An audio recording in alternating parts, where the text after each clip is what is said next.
Atenção, passageiros! Sejam bem-vindos ao Modo Avião. Você está a bordo do podcast com destino ao futuro do seu negócio.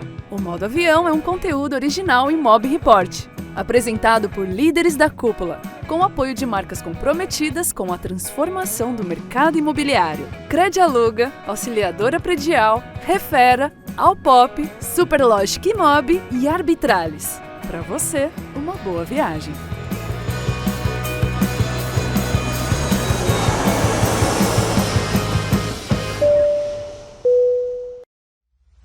Encontrar bons inquilinos, fechar contratos com segurança e lidar com imprevistos na hora da desocupação não é tarefa fácil. A Credialuga é uma empresa de soluções financeiras criada com a missão de impulsionar as imobiliárias, oferecendo modalidades de garantias inovadoras para o aluguel de imóveis em parceria com elas. O futuro do mercado imobiliário acontece agora e as imobiliárias estão no centro de tudo. Saiba mais em www.credialuga.com.br e conheça o nosso ecossistema de soluções. Credialuga, a garantia locatícia que mais cresce no Brasil.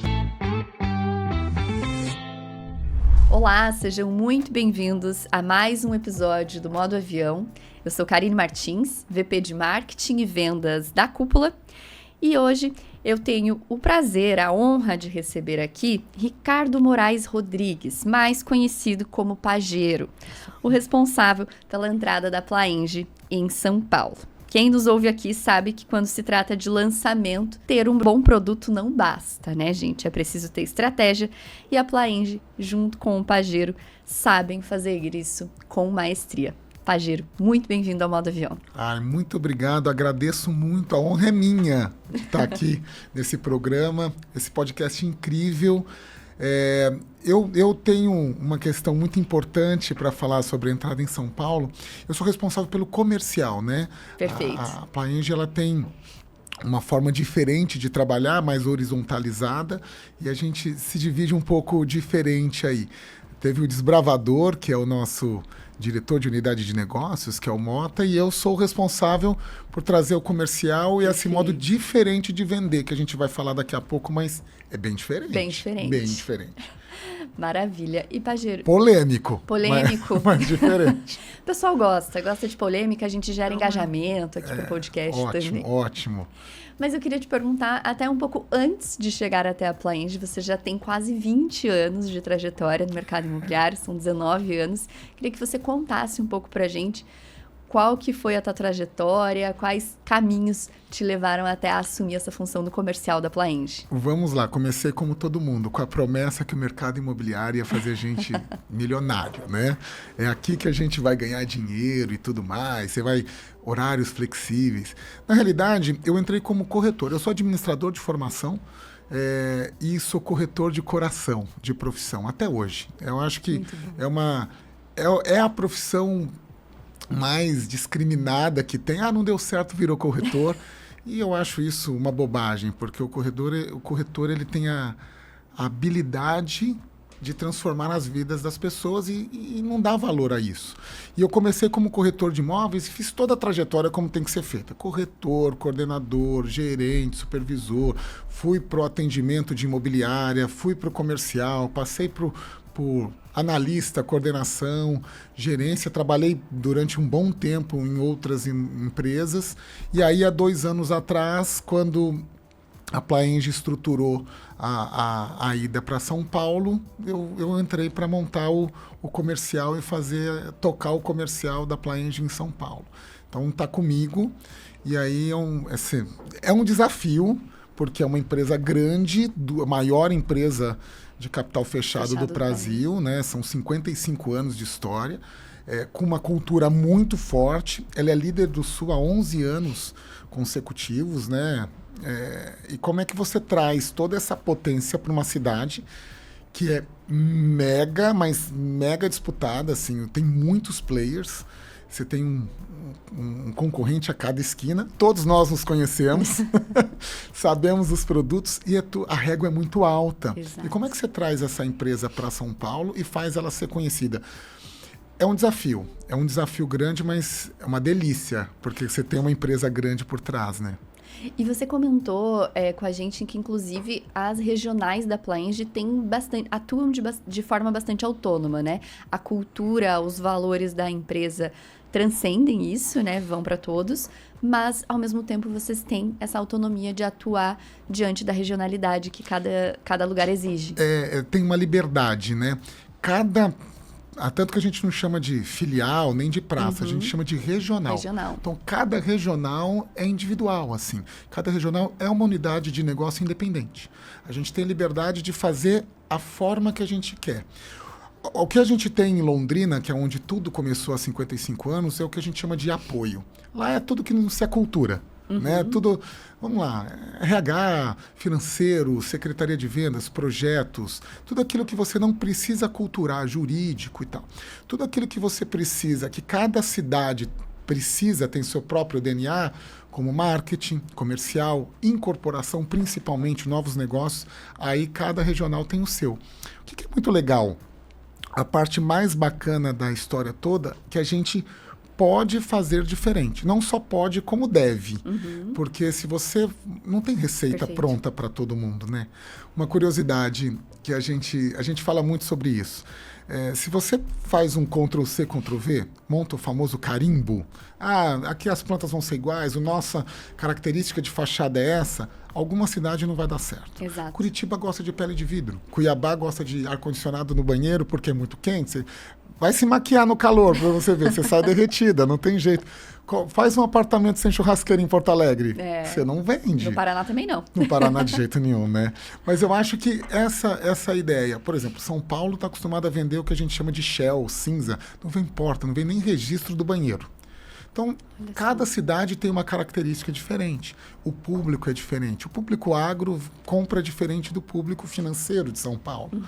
Você vai para uma cidade agro, eu passei por isso, tá?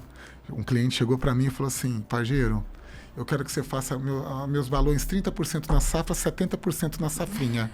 Me deu uma tela azul. Em São Paulo ele foi te falar isso. Porque é regional, é cultura. Então a gente tem essa liberdade de fazer. Isso é muito bacana. Isso vem de cima, tá? Muito a ideia legal. Vem de cima. Os sócios, diretores, eles incentivam essa diversidade. Fala como é que faz, vamos aprender. Olha o mercado como faz. Traz a experiência, testa. A gente tem uma cultura muito diferente em relação a isso. Não, e com certeza isso é um dos fatores, né, dos diversos que eu acredito que devam existir, do sucesso dessa expansão da Plaenge, de ser bem sucedida em tantas regiões. Porque a gente cansa de ver histórias e casos também de incorporadores que saem do seu local de origem. Não, eu tenho o meu modelo, dá muito certo, vai dar certo em qualquer lugar do país. E é algo muito regional, né? O mercado imobiliário, ele não tem... Hoje... Mesmo aqui, até antes de começar a entrevista com o Pajeiro, estava conversando com o Felipe Melnick, da Melnick, do Rio Grande do Sul, e ele mesmo estava falando isso, né? Você não conhece uma marca de construção civil global. Existe um motivo para isso. O mercado é regional e é preciso respeitar essas regionalidades. Tem um pouco de humildade envolvida aí, né? Tem que ter. Se você não for humilde, você não perdura nesse mercado. Tanto que quantas empresas duram quanto tempo? A Melnick é uma que tem muito tempo, Cirela, Plaenge, mas porque ela entende que tem que se adaptar. Uma frase que eu acho que todo mundo deve falar, o mercado é soberano. Exato. E a gente precisa enxergar isso.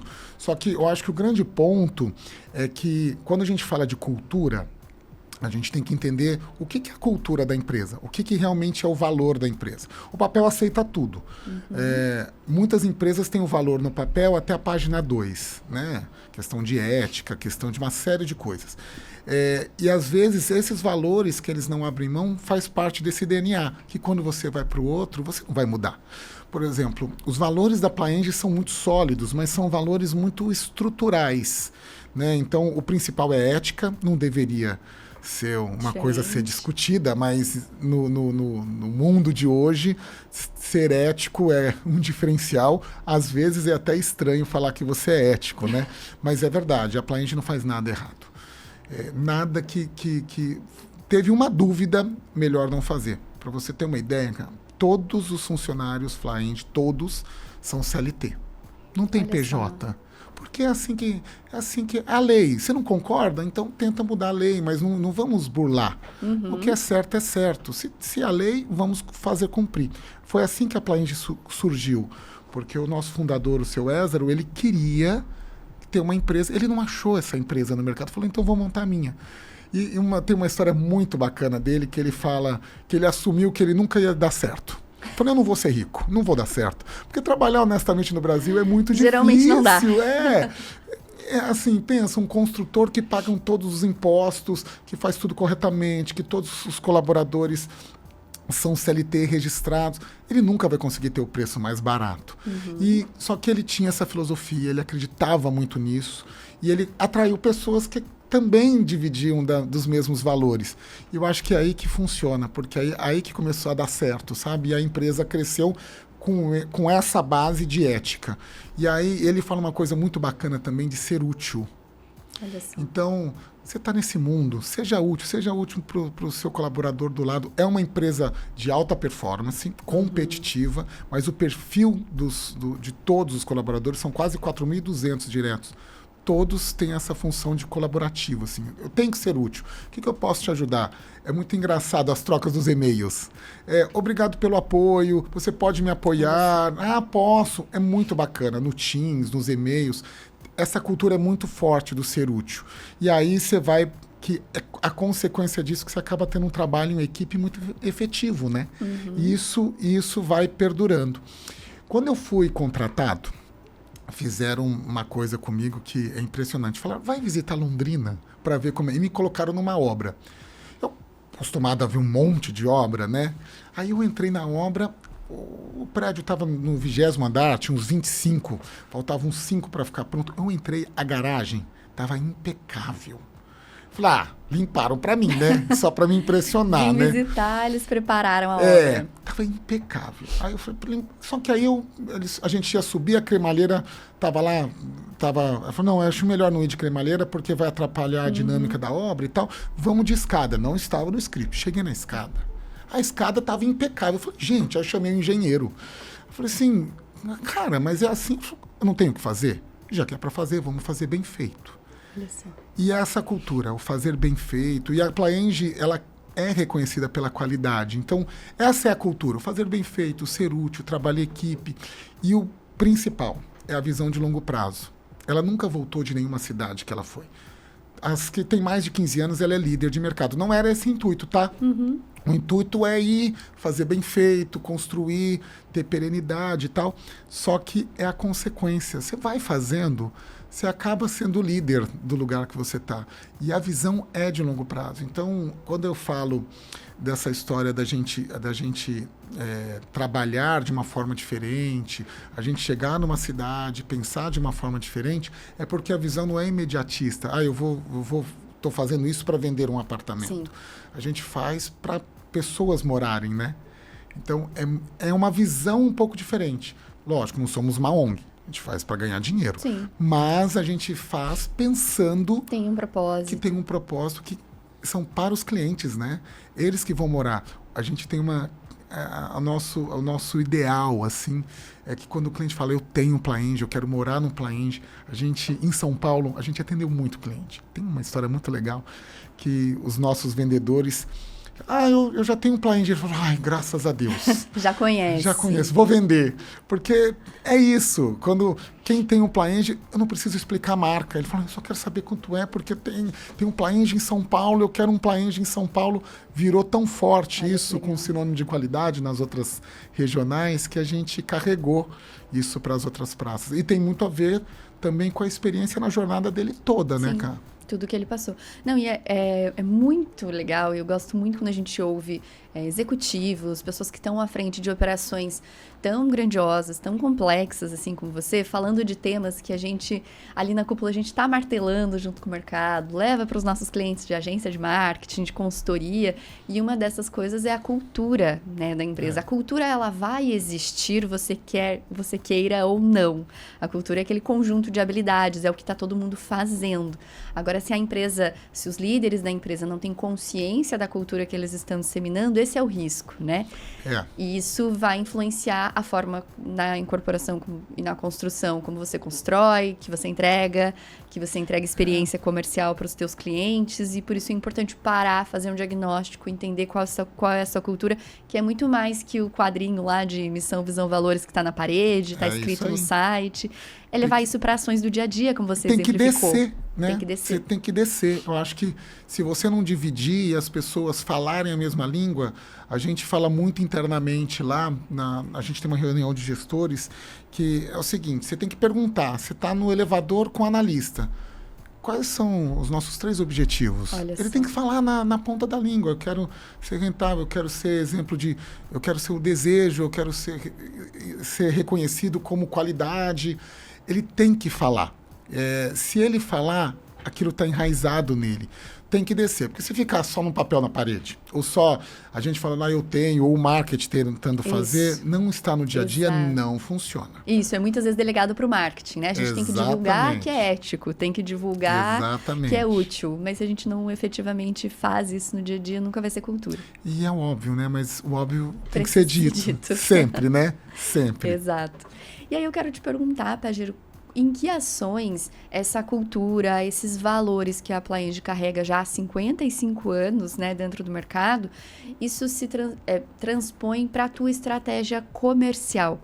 Você, né, um defensor, claro, aí da cultura, tá com esses valores na veia já, mas como na estratégia comercial isso é passado para os clientes de vocês? A gente pensa em 2 formatos, né?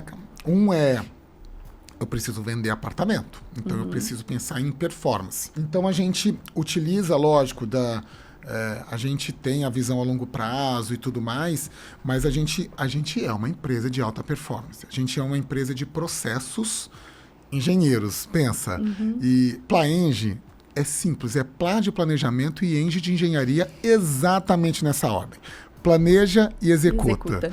E o legal é que a gente afia muito o machado. Então, em comercial, tem uma frente que é o afiar o machado e fazer a coisa pensando em venda.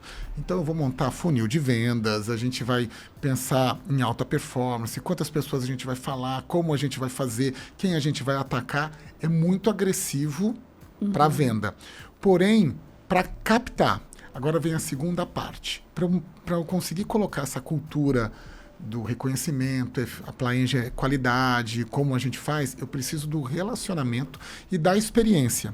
É que a maioria das construtoras, elas estão muito preocupadas na experiência do cliente em poucos aspectos.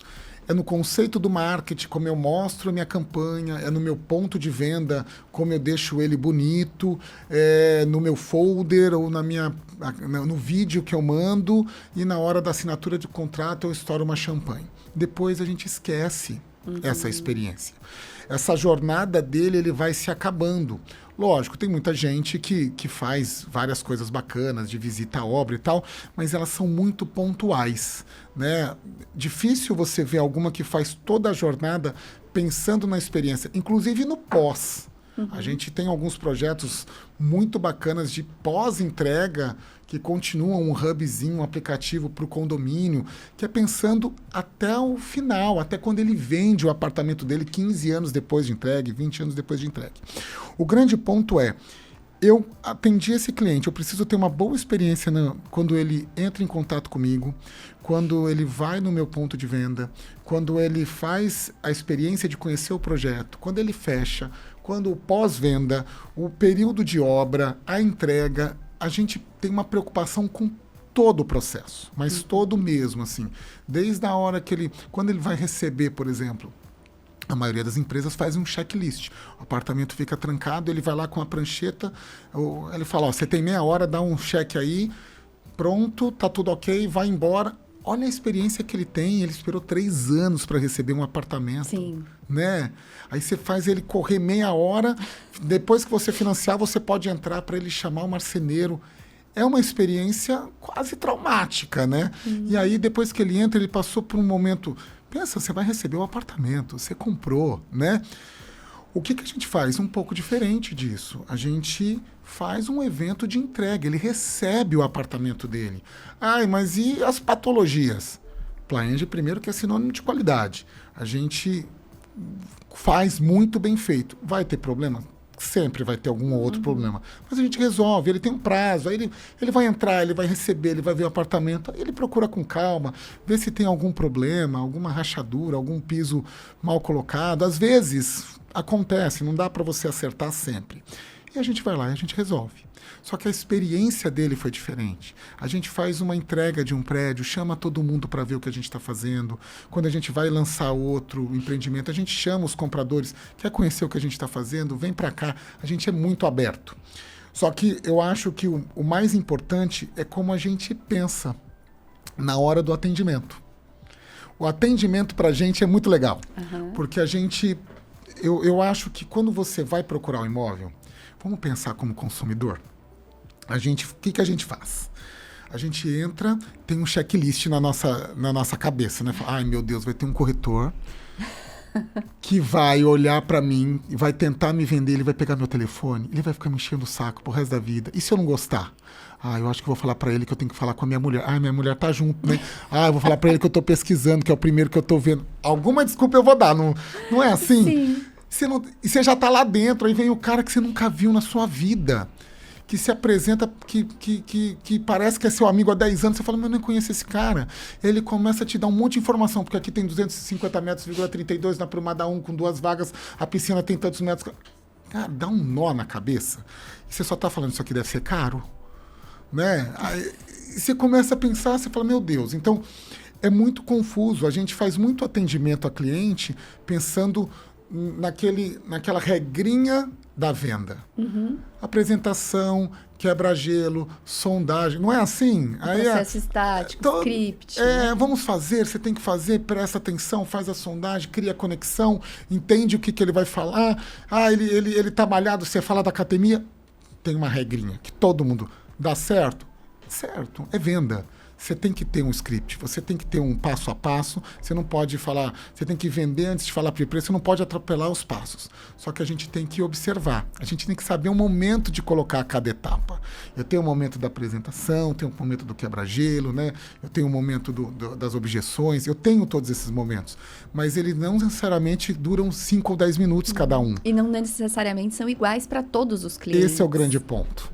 Eu acho que cada um tem um jeito, tem seu tempo, tem gente que é mais rápido, tem gente que é mais analítico, tem gente que é mais direto. Lógico, tem todos os arquétipos, né? Jung já falava isso e a gente estuda isso como venda, mas na hora de colocar, a gente esquece que nós somos consumidores. Então, existe uma questão da neurolinguística que é muito importante e a gente trabalha com isso. Legal. Então, a gente trabalha com os 5 sentidos. Você vai entrar num stand em São Paulo, por exemplo, no nosso lançamento do Jardins no Etmo. Você vai ter um cheiro que vai despertar um sentimento em você, a música que está tocando, a forma como a recepcionista te olha. A gente tem um conceito que a gente pegou aí de uma companhia aérea, que a gente utiliza, que super funciona. Tudo se copia e tudo se melhora nessa vida. E a gente pensa, né, o neurolinguístico, o que ele está sentindo nesse momento? Será que agora é a hora de eu colocar um vendedor para falar com ele? Será que ele não tem que relaxar? Ele está com um cachorro, a gente já oferece um potinho de água para o cachorro. Ele está com um filho, a recepcionista pergunta para ele, como o senhor é em relação à tela para o seu filho? Ah, eu não gosto. Eu tenho Lego, eu tenho um desenho para ele, posso oferecer enquanto o senhor espera? Eu acho que é uma relação que começa para quebrar essa... Ele está reativo nesse momento, né? Ele está ansioso, quem vai me atender? Quando ele relaxa, vem o vendedor. E ele tem várias etapas, as etapas da conexão, as etapas dos sentidos. A gente tem uma galeria de diferenciais onde ele vai tocar no tapete que tem no lugar, ele vai ouvir a música, a gente tenta trabalhar todos os sentidos para quando chegar no decorado, ele sentar na cama, você fecha a porta, vamos ver seu apartamento? Vamos escolher? Aí, não, nada é fácil, mas é muito mais fácil que você criou conexão. Essa experiência de compra é muito importante. E isso é tudo escrito. Onde ele vai olhar, onde você coloca ele sentado, coloca ele de frente para a rua? Não, porque passa carro, tira atenção. A gente pensa em todos os pontos para que aquele momento seja um momento de imersão e com uma experiência de compra. Não coube no bolso, não tem problema. Pensa que a nossa visão é a longo prazo. Sim. Eu não preciso vender para 100% que entra. Mas eu preciso que 100% que entra saia e fale assim, cara, não dava para mim, mas foi o melhor projeto que eu já vi até agora. Esse é o objetivo. A venda vai ser uma consequência. Pode não acontecer agora, mas ele vai falar pro amigo no jantar, pro cunhado, sei lá, na piscina, na praia, ele vai comentar. Quando alguém falar de apartamento, ele vai comentar. E oferecer o mesmo tipo de experiência para todos esses clientes que chegam até vocês, porque são todos potenciais clientes. E todos são únicos. Esse é um ponto muito legal que você falou. A gente tende, pensando como corretor, a gente tende a entrar no automático. Atende 5 clientes para você ver. No quinto, no final do dia, você atende como se ele já soubesse o que você está falando. E, gente, isso é do ser humano, isso você não tem como mudar. Só que isso é um exercício que você tem que... Cada cliente é único, cada cliente você tem que tratar como se fosse o comprador, mesmo que seja do mercado. A gente atende todo mundo. Bateu no plantão. Eu sou do mercado. Não precisa nem fazer cliente oculto. A gente não precisa, senão não vai me atender. A gente atende. É bom que treina. Olha Tudo só. é treinamento, né? Tem um livro muito bacana que chama Outliers, que fala das 1000 horas. É treinamento. Quanto mais você treina, melhor você fica. Não tem jeito. Então, vamos treinar. E vamos treinar com o mercado, vamos treinar com os amigos, vamos treinar com o corretor, para quando chegar o cliente, eu já estou preparado. Só que aí vem um desafio.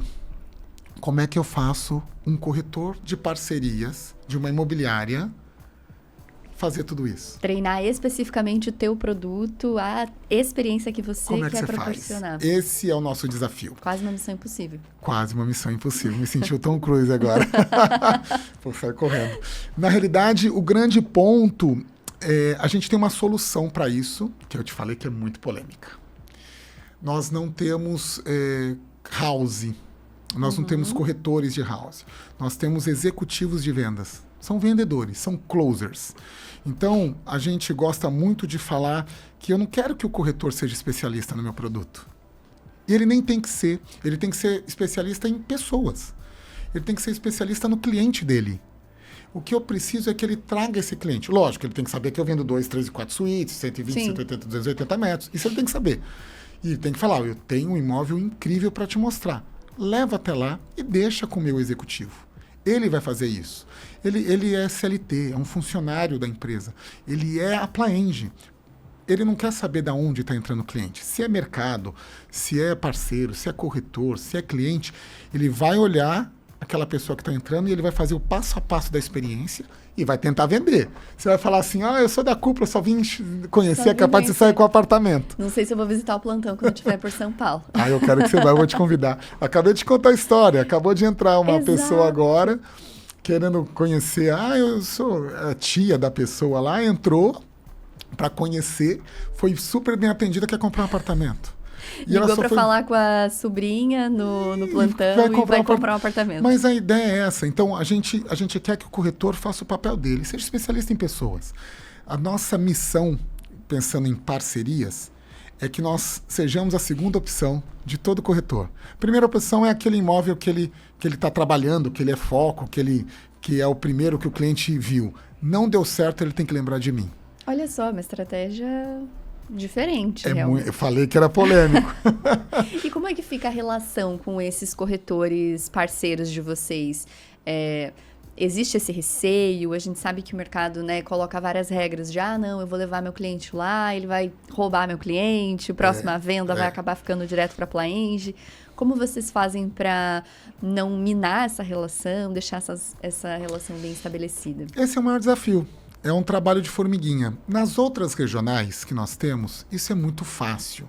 Porque a Plaenge é uma empresa que a base é a ética, né?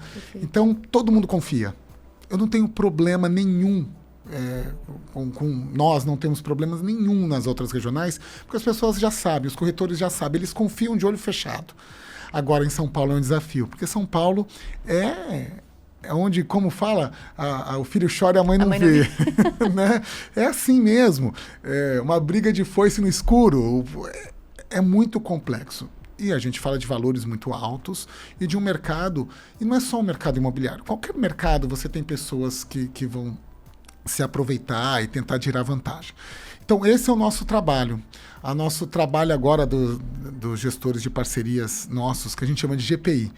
Eles estão tentando mostrar essa cultura, confia, traz. Então, a gente está fazendo várias ações, campanhas, a gente faz eventos para mostrar como a gente trabalha. A gente pode confiar, a gente formaliza tudo, vai tudo por e-mail, para ele começar a ter segurança. Conseguimos? Está muito longe. Está muito longe. Mas é tijolinho por tijolinho. A gente vai chegar lá. Ainda você, um Londrina, um Maringá, um Curitiba, que ele fecha o olho. Curitiba, a gente estava conversando ontem com uma pessoa de lá na gestão aí dos mentores e tal. E ela estava falando assim, nossa, eu sou super bem atendida, eu não tenho problema nenhum, eu confio, eu deixo lá, se o meu cliente passar lá, ele só me liga e fala que vendeu. Olha que maravilha. Olha só. Só que isso, Curitiba tem 20 anos, né? Então, 22 anos que tem a regional lá, a gente ainda tem 2, né? Nossa, muito A gente é um bebezinho engatinhando, né? A gente nem começou a andar direito ainda, mas a gente vai construir. A ideia é mostrar que a gente... Que pode confiar, porque é uma empresa muito ética, assim. Ele entrega o cliente pra gente, eu tenho executivo, não vai ser 50. Só que a segurança de entregar nome, telefone e e-mail... precisa ser construída. Né? Muito. Imóvel de 10 milhões, como é que você faz? É muito dinheiro. E o perfil dessas pessoas que você contrata para fazer esse atendimento, essa experiência para os clientes também é bastante diferente, né? Para são engenheiros, arquitetos. A gente busca... Cada regional é diferente. A gente já falou disso, né? Cada um tem uma necessidade diferente. Em São Paulo, a gente precisa de uma venda um pouco mais técnica. A gente tem muito diferencial nos nossos projetos. Então, a gente precisa de vendedores. Os nossos vendedores são engenheiros e arquitetos, formados, com uma capacitação diferente, só que são vendedores. Imagina a dificuldade de encontrar engenheiro e arquiteto vendedor. Tem um monte. Existem. Aplicam DISC. Aplicam. Não, porque a coisa mais difícil é você... Vendedor tem, agora preenche o CRM. Porque a maioria dos grandes vendedores que eu conheço, cara, esquece. Arruma alguém para preencher, tá tudo certo, é perfil. Mas a gente conseguiu achar. A gente tem uma equipe com 6 pessoas incríveis. São, assim, os nossos snipers lá. Cai lá dentro, eles são culturalmente bacanas, falam sobre qualquer assunto, e tecnicamente é o mais importante, né? Então, o cliente entra lá, ele sai sabendo exatamente o que a gente faz. É uma dor do incorporador. A gente fica 1 ano desenvolvendo o projeto, faz tanta coisa bacana, sabe? E de novo, não é culpa do corretor. O corretor não tem culpa. É muito produto. Eu não pago o boleto dele. As contas dele são dele. Então, assim, eu não posso exigir que ele saiba o meu produto 100%. E mesmo que ele saiba, ele não vai vender só o meu produto. Ele precisa atender o cliente dele. O cliente dele procura lá 3 suítes. Se ele não tiver um leque, ele morre de fome. Ele vai oferecer um. Ele não tem outro para oferecer, o cliente vai procurar quem tenha. A gente costuma falar que hoje inverteram muito os papéis, né? Antigamente o corretor tinha uma carteira de clientes, hoje o cliente tem uma carteira de corretor. É verdade. Né? Porque ele fala, ele me ofereceu esses aqui, mas aquele corretor me ofereceu o outro lá. Deixa eu ver aquele outro com outro corretor. É parecido com isso, né? Então, a gente pensa que se esse corretor souber que eu existo, o meu especialista tem que saber exatamente qual é a marca, quem que é o projetista da poltrona. Porque o Niemeyer fez essa poltrona que vai ficar no hall e tal. O Lustre veio, ganhou o última feira lá em Milão. Ele tem que saber isso. O corretor não precisa. O corretor vai lá e fica. Para você ter uma ideia, a gente tem um staff com um coworking para esse corretor poder ficar lá. Vai lá, trabalha, não tem problema. O nosso executivo vai atender. E se você quiser, na apresentação, se você fica, se você quiser acompanhar, acompanha, não tem problema. Nesse lançamento dos Jardins, nós vendemos muito bem. E praticamente quase só um cliente de São Paulo. O restante tudo de fora. E a maioria de imobiliária de fora. Pergunta se a gente sabe o rosto dos corretores. A maioria a gente não sabe. Só mandaram para lá. Só mandaram. Oi. Aí liga para o gestor de parcerias. Oi, tudo bem? Eu tô um cliente, ele tá indo aí no sábado, tá bom? Tá bom, pode mandar. E vocês fazem ações para captar essas imobiliárias de fora Fazemos. E criar esse... Fazemos. A gente tem várias ações. A gente tem ações lá no stand, que a gente faz algumas coisas, mas a gente faz umas ações, principalmente roadshow. Vamos lá. Olha só. Vamos atrás. Então, pega pé na estrada. Cacheiro viajante. E São Paulo vem de Brasil inteiro, né? São Paulo vem de Brasil inteiro. E principalmente Jardins. Jardins é um bairro cosmopolita e muito icônico, né? É tipo... aqueles bairros que você fala, onde você vai? Eu vou na Champs-Élysées. Né? O Jardins é a Champs-Élysées de São Paulo, né? Todo mundo conhece o Jardins, todo mundo quer Oscar Freire, conhece Oscar Freire. É um bairro para ser visto, para ver ser visto, e acaba sendo aquele bairro de eu tenho um apartamento no Jardins. Perto da Oscar Freire. Porque muita gente, e eu acho que isso não é nem ostentação, é uma questão de, por exemplo, vou falar para você hoje, compra um apartamento em Belo Horizonte. Onde você vai comprar? Você não conhece. Né? Então, você vai para o bairro de referência. Sim. Eu sei lá, Belo Horizonte, o bairro de referência é Savassi. Isso que eu ia falar, é o bairro que eu conheço de Belo Horizonte. Você vai para Savassi. Eu fico no Não Savassi, é assim, sempre. vai para Porto Alegre. Vou para Moinhos. É porque é onde você conhece, né? Eu vou para Curitiba. Batel. Vou para Batel. Porque é onde você conhece. Londrina, eu vou para Gleba. E aí, aquele bairro de referência. Que você fala, ali eu não vou errar. Eu não sei se eu vou estar perto de mobilidade, eu não sei de nada. Então, é tipo bairro de segurança. Aí você une isso a status, sofisticação, maiores grifes, referência mundial, pronto, deu match. Aí você vende para o Brasil inteiro. Então é muito mais... E uma marca conhecida também fora de São Paulo. Eu acho que esse é um ponto importante, assim, a força da marca, né? Muito. Para você pensar que hoje nós temos 84 canteiros de obras. Abre o olho e fala, meu Deus, tem 84 obras. Imagina isso? Pensa quem constrói, que está lá se matando com uma ou duas. E Chile, né? Agora Brasil e Chile. Fora o industrial e fora o urbanismo. Então, assim, é uma operação robusta, mega organizada, com processos muito bem definidos. Mas eu acho que o mais bacana é que a gente está em pleno crescimento, assim, sabe? São 500 empreendimentos entregues. Pensa, mais de 120 mil pessoas morando num Plaenge. É uma cidade. Balneário tem, acho que 130 mil. A gente tem um balneário de Plaenge. É quase uma cidade. Isso que você falou da força da marca é super interessante, assim, a gente bate muito nessa tecla também, principalmente com os nossos clientes ali da parte de marketing, da importância de investir na marca, né? De falar da marca. Acho que o sonho de toda a incorporadora, construtora é ser sinônimo de apartamento, né? Eu moro em um Plaenge. É isso. Eu quero morar em um Plaenge. Isso te traciona muito mais do que ficar divulgando produto a produto, que vai durar ali 3 anos, 4 anos, aquele produto sendo construído e depois é esquecido. E você sabe que isso é construído, né? A gente não exige, você não vai achar em nenhuma parede da Plaenge escrito as regras de como você fala do branding. A gente tem um trabalho importante. Muitas construtoras não fazem esse trabalho. O marketing ele é para SPE, para o produto, e a marca ela fica em paralelo, né? Você reverte uma verba do produto para falar e olhe lá. Olhe lá. A gente tem o nosso departamento do institucional, mas a cultura é tão forte que com 55 anos foi construído, sim, né? A gente não vamos falar, nossa, vocês descobriram. Não, foi uma construção, né? Mas é tão forte que esse branding ele é feito quase orgânico, assim, nosso. Mas a gente investe. A gente investe muito na nossa comunicação. Compramos um terreno, você vai ver um tapume. O tal do tapume, todo mundo fala, o tapume preto Plaenge. Nossa, chegou um tapume preto, vamos esperar para ver o que vai ver. Vem um Plaenge. E assim, é o mesmo padrão. Não é porque é um tapume de um terreno que vai ser qualquer jeito. Passa num tapume de um terreno Plaenge, você vai ver que tem a qualidade. Porque eu acho que são nos detalhes.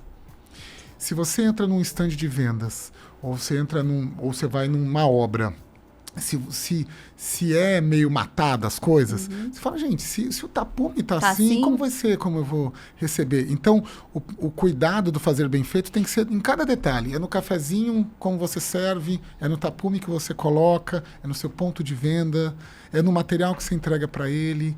A gente tem uma preocupação, até na plaquinha do executivo, como ele é feito, tudo é pensado no detalhe, tem que ser bem feito. O fazer bem feito, ele vai em cada detalhe. Até na caneta que a gente usa dentro do escritório, tem que ser, não é que a gente gasta dinheiro com bobagem, não é isso. É que já que você vai gastar, pode ser uma Bic, mas que faça bem feito as coisas, que coloque a quantidade certa, da cor certa, que tenha tampinha.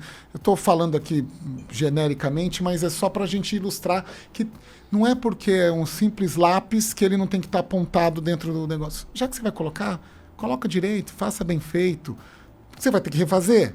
Tempo é dinheiro, tempo, né? Exato. Então, a ideia é essa. E de novo a cultura, né? Aí vai, volta. Tudo a gente volta para a cultura, né? Volta pra cultura. E aí eu queria entrar falando com você, a gente comentou sobre o marketing aqui também.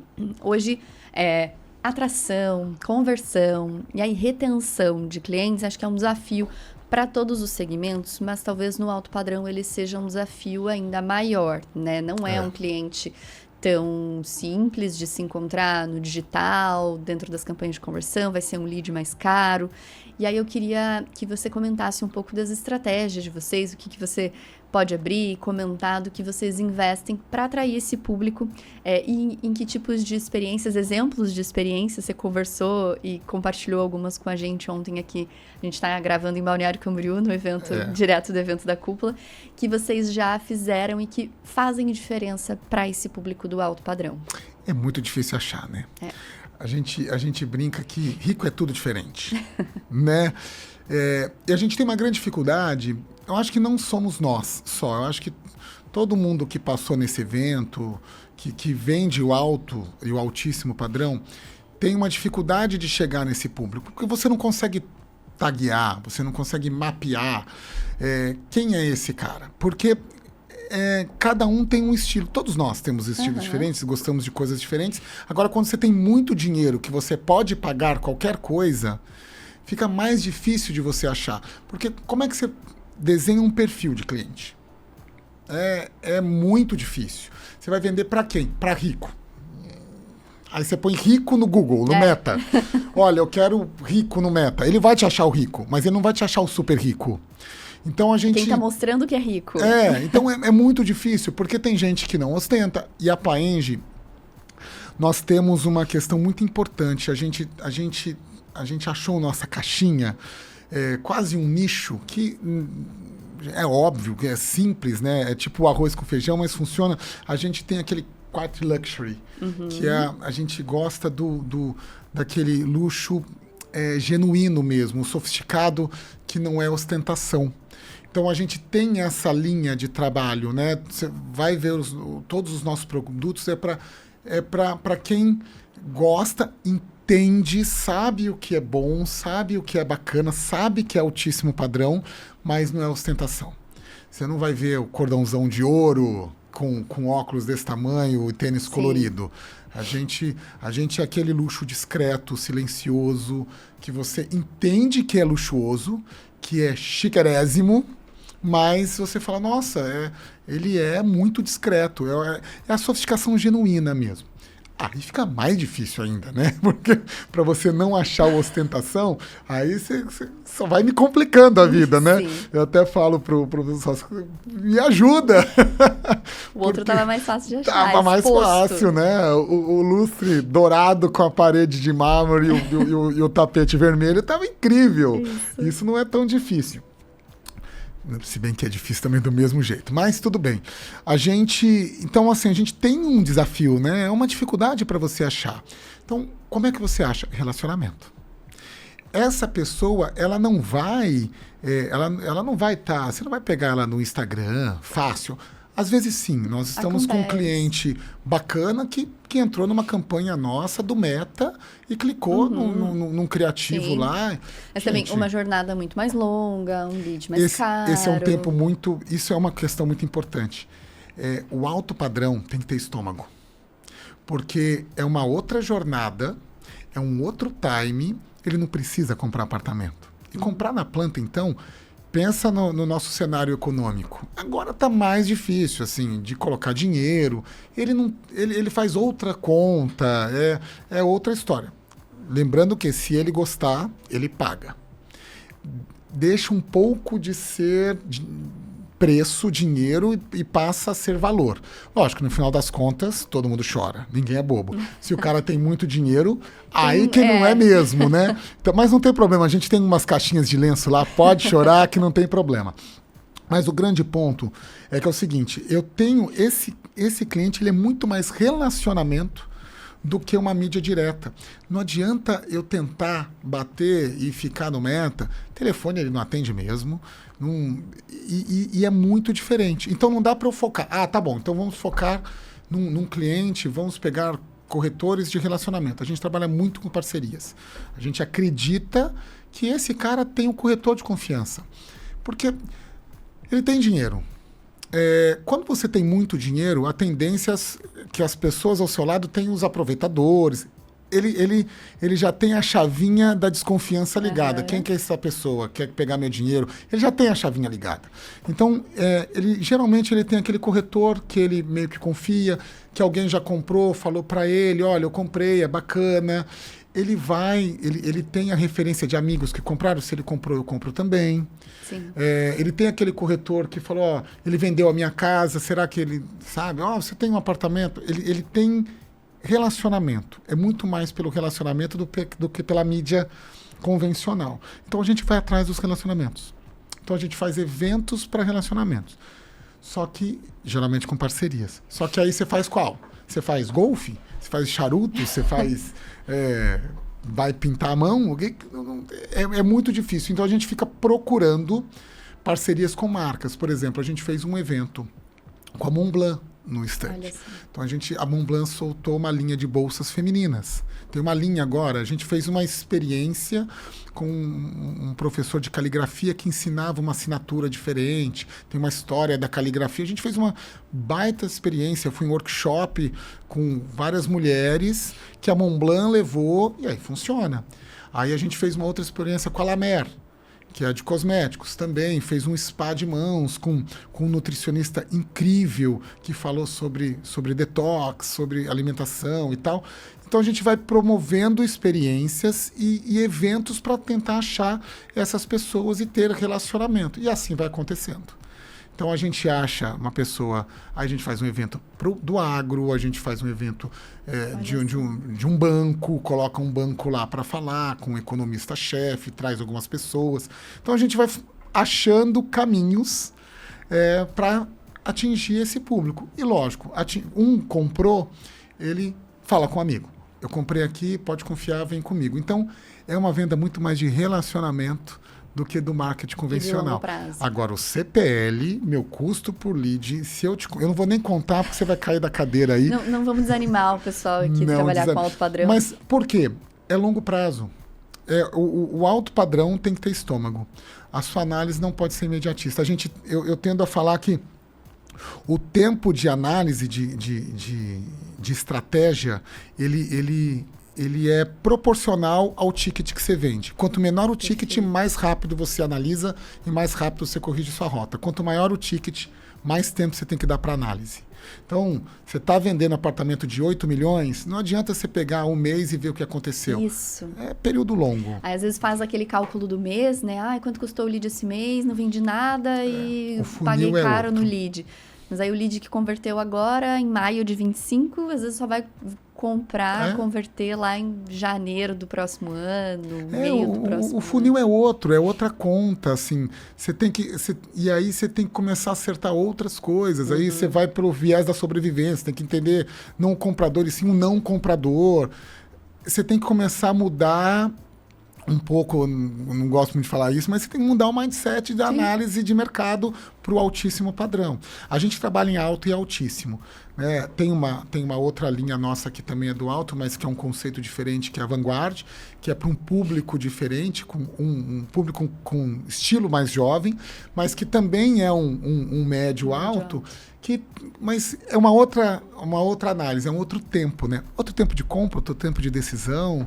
É muito diferente, né? Muda muito a partir do perfil do produto que você vai trabalhar. Muito. Pessoal, eu quero aproveitar para dar um recado aqui, fazer um convite, na verdade. Se vocês já gostam, já acham interessante, eu sei que muita gente estuda ouvindo aqui o nosso podcast, a gente fica muito honrado. E eu, fazendo as entrevistas, aprendo demais também. Agora imaginem como é sentar 1 hora na mesa com profissionais do gabarito do Pajero, poder tirar todas as suas dúvidas, falar sobre a sua operação. A gente está gravando aqui direto de Balneário Camboriú, início de junho. Estamos encerrando hoje a nossa 2ª edição do treinamento Gestão de Vendas Lançamentos. E em outubro deste ano, nos dias 1, 2 e 3 de outubro, a gente vai repetir esse treinamento, mas agora com foco nas imobiliárias de imóveis prontos, imóveis ali do mercado secundário. Então, para quem não participou dessa edição de Gestão de Vendas Lançamentos, para quem trabalha com imóveis prontos, eu deixo aqui o meu convite, porque é esse tipo de conteúdo, é esse tipo de informação que a gente tem a honra, tem o prazer de disseminar no mercado. Não é ninguém falando aqui apenas a partir de teoria, são empresários, são executivos como vocês que nos ouvem e que vivem os mesmos desafios, enfrentaram e já puderam transpor alguns desses desafios e vão fazer palestras, mentorias, sentar junto com vocês, estar lado a lado aí trazendo as sugestões, indicações de que caminhos seguir. Até agradeço aqui o Pajero por ter participado com a gente, foi incrível essa edição. Posso contar um pouquinho da minha experiência? Pode, por favor. Eu acho que foi uma experiência incrível. Eu teve um momento, até comentei com os outros mentores, a gente estava conversando, uma vontade de participar, Felizes. de estar queria estar do outro lado. A vontade nossa é estar de outro, ouvindo. Porque é muito bacana, porque eu acho que o grande ponto somos todos diferentes. Não tem certo e não tem errado, Exato. né? E, por exemplo, ontem foi um dia muito intenso. São 10 mentorias diferentes, só que são histórias diferentes. Todos nós que passamos lá, a gente tinha uma história diferente. E eu acho que o grande ensinamento de tudo, a gente falou da humildade agora mais cedo, e eu acho que é isso. As pessoas que participaram, tanto os mentores quanto os participantes, todos vieram de uma forma mais leve, sem escudos, sem preconceito. Sim. E principalmente para ouvir, mesmo que não concordasse, porque cada um de nós tinha uma forma diferente de fazer. A gente tinha Plaenge, tinha MRV, tinha Cirela, tinha Melnick, tinha Ideias Árvores, tinha CIA, que são modelos diferentes de empresas que trabalham com conceitos diferentes, culturas diferentes, Sim. direcionamentos diferentes. E aí, o que eu achei muito bacana é que as pessoas, alguns, tudo que a gente falou, ele já sabia, ele já fazia. Só que é aquele caminho que ele falou assim, olha, eu só precisava ter certeza que eu estava no caminho certo. E às vezes ninguém faz 2 caminhos ao mesmo tempo. Então tinha gente que falou, onde eu coloco mais energia? E aí é aquela chavinha que fala, olha, eu vou igual... Por exemplo, a Plaenge é diferente da Melnick. Sim. Só que tem gente que estava entre um estilo Melnick e um estilo Plaenge que ontem ele despertou. Eu quero ir para esse caminho, faz mais sentido para mim, para minha empresa, para minha trajetória, pelo meu plano de jogo, pelo projeto que eu tenho, pelo meu plano de negócio. Tem gente que foi para o outro lado. Achei incrível. Assim, que legal. Agora, o próximo eu quero vir para estar do outro lado. Eu quero ficar... Quero ser participante. Eu quero. Não, muito bom. E é muito do que a gente procura levar para o mercado, nas consultorias que a gente faz, em todos os treinamentos da cúpula. Não existe fórmula pronta, né? Não tem uma solução única para nada. E para quem está ouvindo ali de participante, é assim, chega um mentor e fala, tem que ter house. Só vendo com house, não faço parceria. Aí chega o outro e fala, não, tem que ter parceria, você tem que se comunicar com o mercado. E os dois muito bem sucedidos. E aí cada um encontrar o seu modelo. Então, para nós é muito rico, muito valioso poder contar com profissionais que são generosos, né? Assim como vocês. Então, o Pajero comentou aqui, né? Tava ele, Felipe Melnick, o Cris da UAN de Porto Alegre também, Thiago Eli da MRV tava com a gente, assim...